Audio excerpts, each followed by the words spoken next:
लगाण वर्षा रे धोई नेला बीरमहाराजपुर थाना अंतर्गत जयपुर बीरमहाराजपुर रास्तार थिबा पोल यातायात ठप। सूचना अनुसार एही सप्ताह जिले में प्रबल वर्षा जारी रही।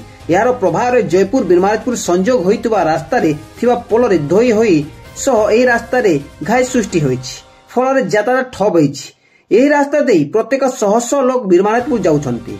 हेले वर्षा रे पोल धोई नेबा सह रास्तार घाई सृष्टि होइतिबारु लोके बहुत हैरान होइछन्ति। तेबे यथाशीघ्र पोल निर्माण सह रास्ता मरामती करबा पई अंचलवासी दिन प्राय एकटा समय रे दाबी करबा सह प्रतिक्रिया रखिछन्ति। बियमपुर जाउथलु जयपुर रु आरो नालो ब्रिज हेछि। इ नालोडा लगाणु वर्षारू पुलियाडा भांगी जाइछे।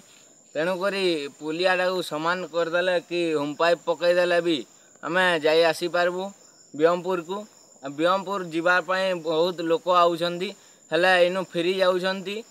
हेले जिला प्रशासन को कहूची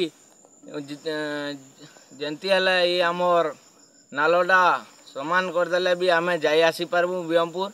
बहुत लोके फेरी जाउछन हैरान होउछन। आमर एतकी जे